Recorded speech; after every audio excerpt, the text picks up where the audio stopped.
My life at this point has become a joke. I got married a week ago and my husband and I are not talking to each other. He can't even stand to be in the same room as me, and I really don't know what to do. And the worst part is that it's all my fault. I did not know how to take a joke, and now my marriage has crumbled before it could even start. My husband, Trevor, 27, and I, 23, had been together for 4 years. I met him when I was in college. I used to do a babysitting job to earn some money, and that was how I met him. He courted me relentlessly, and I was too afraid of saying anything. I come from a comparatively conservative family, and I had never had a relationship before him. Added to the way I had grown up, I'm also a bit of an extrovert, and I just didn't know how to deal with all the attention he was giving me. He tried hard, and we finally got together and have been with each other ever since. A year ago, we got engaged. We moved in together after we got engaged.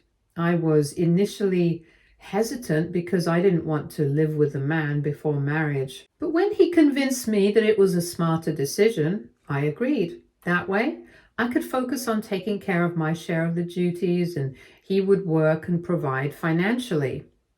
My parents, however, didn't know that we were living together because they don't approve of it.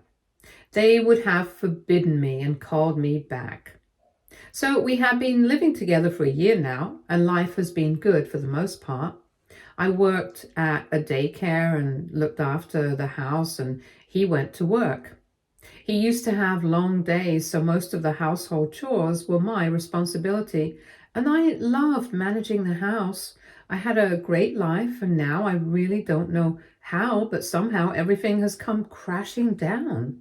4 months ago, Trevor lost his job. His firm had been firing people for the last year or so, and it was honestly luck that had made him stay for as long as he had. Trevor, however, was confident that he would never be fired. When the first round of layoffs started, some of his friends from the firm moved to different companies and advised him to do the same.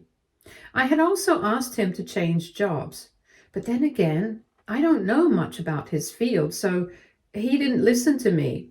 He was very sure that they would not kick him out. And then the worst happened. 4 months ago, he was fired and he has been a mess. More than anything, his self-esteem is hurt because he had always said and believed that he was an indispensable part of the company.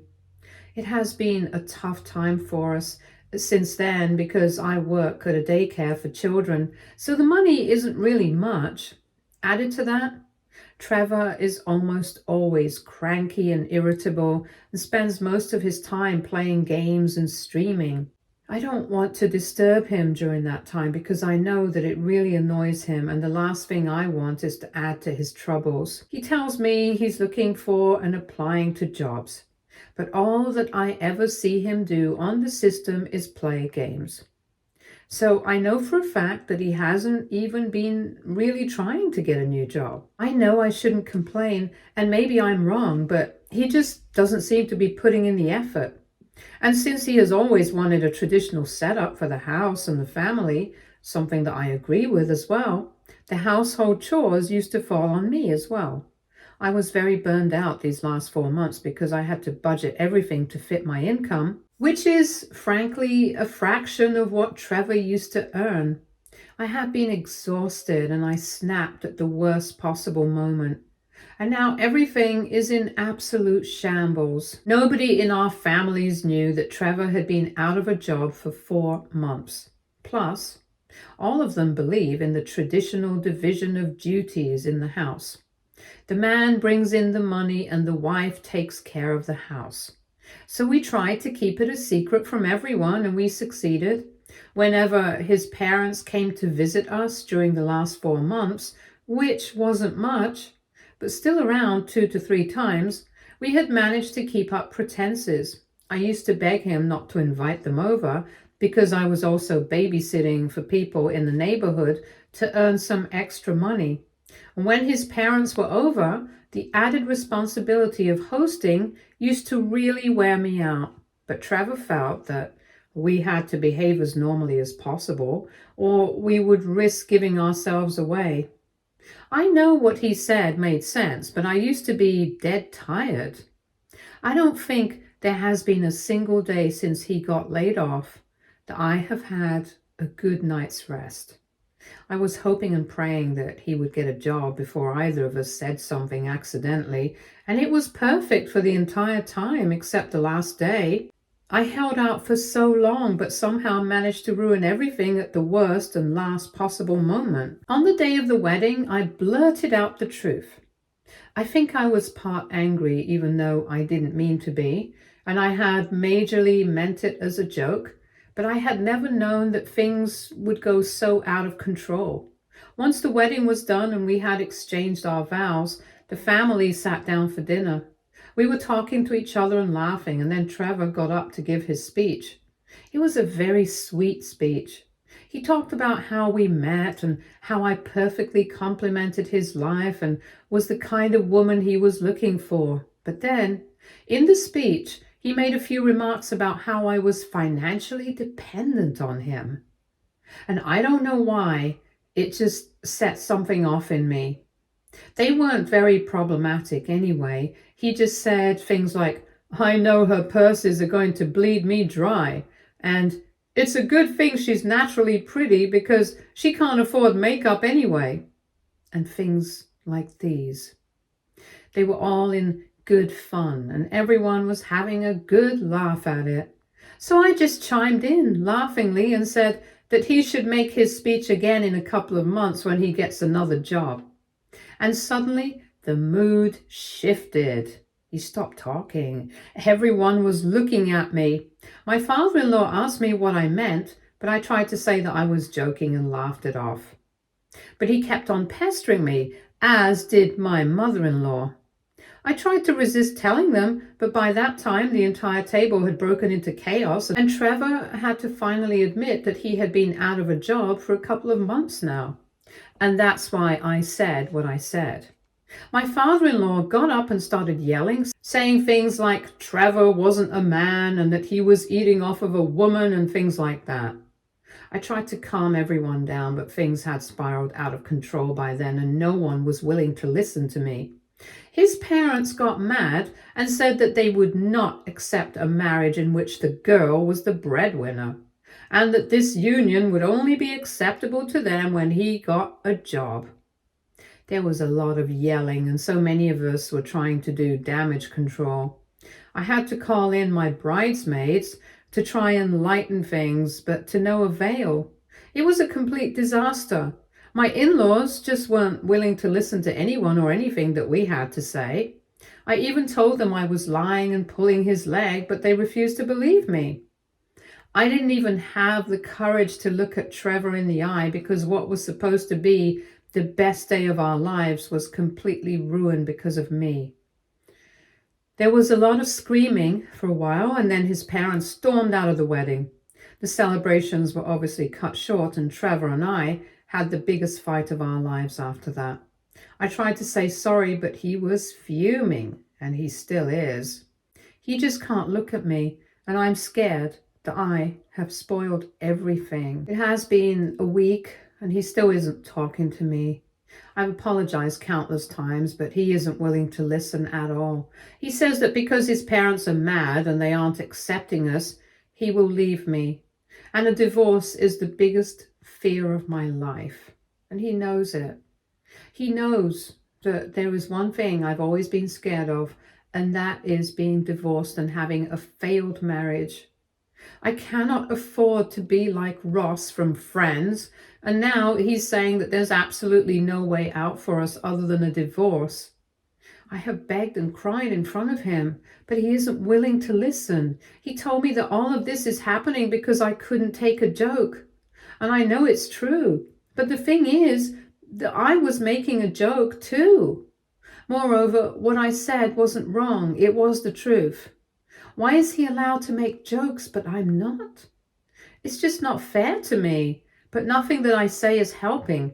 It has fallen on deaf ears completely, and the house is so toxic right now. We don't look at each other. We don't talk to each other. It's like he hates my guts. His parents aren't talking to us. We both tried to sort things out with them, both individually and together, but they refuse to budge. They say that they've been deceived and they don't believe in whatever modern marriage we're trying to peddle. Trevor has always been very close to his parents, and I know this breaks his heart. I know the last thing he wants is to be estranged from them. And I also know that all of this was my fault. If I had just kept quiet, none of this would have happened in the first place. But I had never known that things would go so out of control over a little joke. And now I'm going to lose the love of my life and my marriage, and I don't know what to do about it. I screwed up, and I'm stuck, and I need to find a way to resolve this before it reaches the point of no return. Update 1.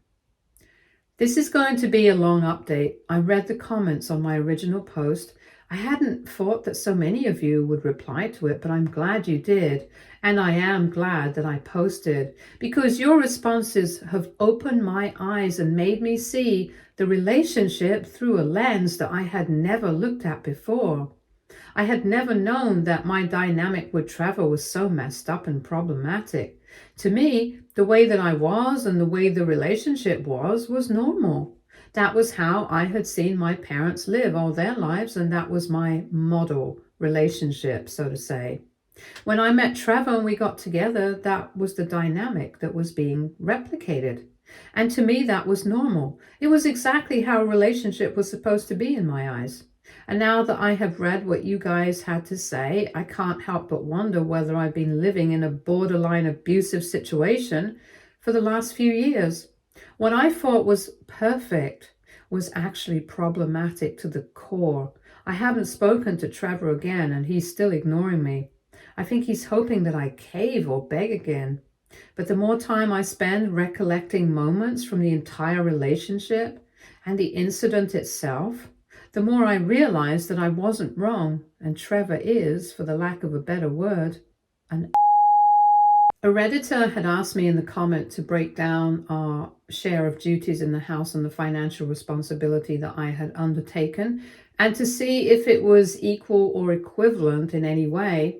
I had never thought of it that way, but I decided to do it. I have been sleeping in the guest room anyway, so there isn't the issue of him finding out that I'm doing these things. When I made the list, it was as if someone had slapped me right across the face. I had taken a sheet of paper and divided it into 2 columns, one for Trevor and one for me. And Trevor had only 3 entries. That's it. Bring in the money, take out the trash twice a week, and take care of the car maintenance. I was doing everything else. I was the one who was buying groceries, who was prepping meals, who was cleaning up after him. I was doing the laundry, folding clothes, keeping the house clean, hosting his friends, making and trying new cuisines because he didn't want to spend unnecessary money on takeout. I was also contributing to the income of the house, and all of this is before he got fired. Once he lost his job, I was doing everything, and never once did he even think to help me out or take charge of some household chores, despite knowing fully well that I was struggling to make ends meet for both of us. And I was too ashamed to admit in my first post, but I was also expected to look pretty. Hair and makeup done all the time. I could not be in my pajamas unless it was time to sleep. It was uncomfortable for me, but I adjusted because Trevor wanted it. All of this relationship has been me adjusting to him and molding myself according to him. No wonder I felt burnt out the entire time, because I was. I was taking care of both myself and him, and his only excuse was that he was bringing in 2/3 of the money. But there has never been any regard for anything that I've done for him. There has never been any interest in what I want or like. If I want to watch a movie and he has plans to go out with his friends, I skip the movie and make sandwiches because that's my duty. If I need to run errands urgently but he wants me to stay back and cuddle, I have to because that's my duty. and I can run the damn errands later. If it's my job and my duty to take care of the house, it is also his job and duty to bring in every single farthing that we use. This isn't equal, and it has never been equal. My entire life was revolving around him, and it would have continued to do so had I not posted here. I would never have realized I was actually being exploited, and at this point, I feel that he doesn't even love me. He has just programmed me into being the ideal wife for him, and I've been running on autopilot all these years. I don't even know who I am and what I want. I have never been given the space to explore it, and it's just sad what I have been reduced to, or rather, what I have never been given the space to become. And coming to the incident at the wedding, I initially thought that he was right to be mad at me. I had blabbered something that was supposed to stay between the two of us. There was no reason for me to air my dirty laundry to the public, especially on the day of my wedding. I completely agree with that. But shouldn't the same logic apply to him as well? There was no reason at all for him to bring up my financial dependence on him in his wedding speech. Yes, in an ideal situation, I would have been majorly dependent on him, but he's also dependent on me for survival because he can't even find his briefs if I don't take them out for him. Why wasn't that a part of his speech? Little by little, all through the course of the relationship, he has been gnawing at my self-esteem and shredding my sense of worth. And I have been okay with this because this is exactly what I saw at home. This is how my father is, and I'm behaving exactly in the way that my mother behaves. But this isn't right. I know that much. And initially I was upset at myself for ruining the wedding, but now I'm just mad. I'm furious at myself for tolerating this behavior for so long. And I'm furious at Trevor for having the audacity to say something like that in the wedding speech, knowing fully well that I was the one who had been supporting him both financially and at home all these months. How dare he say something like that? And I know I am at fault. I have never drawn any firm boundaries, which is why he thinks that he can say and do anything and get away with it. But not this time. I'm done. I'm not going to grovel back to him and beg for his forgiveness. I am done begging and apologizing for nothing. And I would have understood his anger if what I had said was a lie. It is the truth. The fact is that I was supporting him and he was doing nothing to change the situation or help me out. God alone knows where he gets his cheek and audacity from. He should be embarrassed by himself and the way he's been treating me rather than being mad at me. At this point, I'm so disillusioned with the entire relationship, I don't even have it in me to try and reconcile anymore. I've already tried so much, and I know for a fact that he's waiting for me to run around him like a lost puppy, but I can't bring myself to do it anymore. I don't know if it is the adrenaline rush talking, but I think in hindsight, this fight is a great thing. At least I now know what I was tolerating and accepting as normal is actually deeply problematic, and I can set newer boundaries and navigate the relationship according to that. I have never thought that I would be the one who would want to change the dynamics of the relationship. But here we are, update 2. I am sorry for the delay in the update. I had never realized that so many of you would be interested in my stories. I had originally made the post only to vent and rant about my situation. Things have heated up and escalated a lot in the last few days, and I am more alone than ever before. However, I'm also sure that what I am doing is the right thing, so nothing can deter me anymore. After my last update, I took a few more days to think it through. All that while, I wasn't talking to Trevor. The dynamics in the house had suddenly shifted. I could sense that Trevor was wanting to talk to me, but I was giving him the cold shoulder. I rebuffed all his attempts to talk to me, primarily because I wasn't sure myself about what I actually wanted. But when I decided I wasn't going to continue in this any longer, I called him to talk. I wish I could capture the look on his face and show it to you guys. He looked so smug, as if he had won some great victory. Little did he know what was actually waiting for him. I sat him down, didn't say anything for a minute or two. I was collecting my thoughts, but I could feel that he was getting impatient, and soon he snapped and said, "Well, are you finally going to say sorry the proper way or not?" That just ticked something off in my brain, and instead of saying anything, I told him that I was leaving and I wanted a divorce, and I just got up and left. He came running behind me and asked me what was up, but I was so fed up I didn't even want to entertain him anymore. I said that the more I thought, the more I realized that he wasn't a good partner to me, and that his cockiness was the reason I could never even trust him to change. I told him that he was completely self-absorbed and that he had no right to make that statement about me in the wedding. He then said that he was ready to forgive me for revealing his secret during the wedding, and that he wanted us to forget what happened and move forward. I told him that I didn't want to move forward and that there was nothing for him to forgive anyway. I had not made a mistake and I had not lied. The fact was that he was jobless at the moment and I was supporting him. If that felt humiliating to him, that wasn't my fault. He was getting angry and I knew it, but I didn't really care in that moment. I then told him that it wasn't even about what happened at the wedding anymore. He was just a downright trash partner to me, and it had taken me a long time to realize that this is not what partnership is. He was trying to defend himself, but I really didn't have the energy to explain his behavior to him. Things were getting heated and he was trying to rile me up, and when that didn't work and I tried walking away, he blocked my way to stop me from going. I was getting annoyed and I started yelling back at him. Now, this is very uncharacteristic of me. Moreover, we don't really fight like this. It's only after the wedding that we've started screaming at each other. Earlier, it was mostly just him getting angry during a fight, and I used to just wait for his temper to die down quietly. But this time around, I wasn't a damsel in distress, and that was infuriating him even more. And then it happened.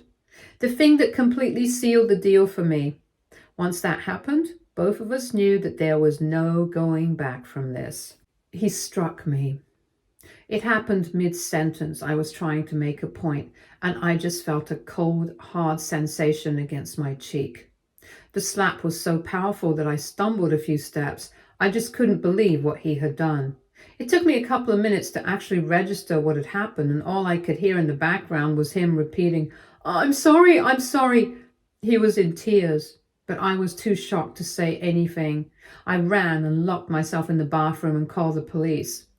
The rest happened so fast I don't even remember. It's all a blur. I remember coming out only when I was sure the cops were there. I pressed charges and he has been taken in for domestic abuse.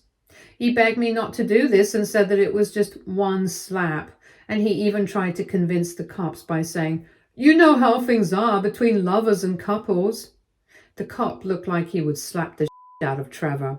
Once all of that was done and word got around that he was arrested, I had been getting mixed reactions from everyone. His parents are blaming me for ruining his life, obviously. To no one's surprise, even my parents are of the view that I should have sorted things out and that these things happen between couples. So as of now, I am no contact with them. My friends have been very supportive and helpful. At least one of them has come over every single day since the wedding to help me out and just be there with me. I have been so zoned out and out of it for the last few days, and I finally feel better enough to post. I know for sure that I'm going to go ahead with the divorce. This was the final nail in the coffin. I cannot be with him anymore, and if that leads to estrangement from my family, so be it. I will hate it, I know. It feels so isolating going through all of this on my own, but I will do it. I don't have it in me to tolerate this, and I know if I tolerate it, I'll keep on tolerating and forgiving anything that he does. I've already been vilified to no end, so whether or not I take this step, it wouldn't matter. Might as well go for it and live a life of dignity rather than live in fear and begin to resent myself. Update 3. Hi guys, I know I had updated last week, and it is probably too soon for another update. There's nothing major to say, just that I filed for divorce and I have never been happier. He's been served papers in jail, and now his parents are blowing up my phone. I have requested them to stay out of it because this is none of their business. My parents have officially disowned me. I had hoped that if not my father, at least maybe my mother would understand my position and support me, but unfortunately, I don't think that is possible. It's going to be a little difficult for me financially, and I will have to continue babysitting, but it's worth it. At least I won't have to carry dead weight around. I'm planning to move into a smaller studio next month, and hopefully will be able to manage my finances better. It's a new phase in my life, and I'm so scared. I don't know life without Trevor, and I don't know what life is like as a single adult. I have been with him from my first year of college. I don't know how I'll manage, but I know that I need to. I can't be more thankful to all of you who have helped me realize the kind of muck I was living in and would have continued to live in if you hadn't opened my eyes. You have saved my life. And even if it is scary and daunting, I know I owe this to myself. I just wish I had been smarter and saved all these years of my life. But it's okay. At least I get to choose and create a better life for myself now. Stay tuned for more stories from our girl relationships.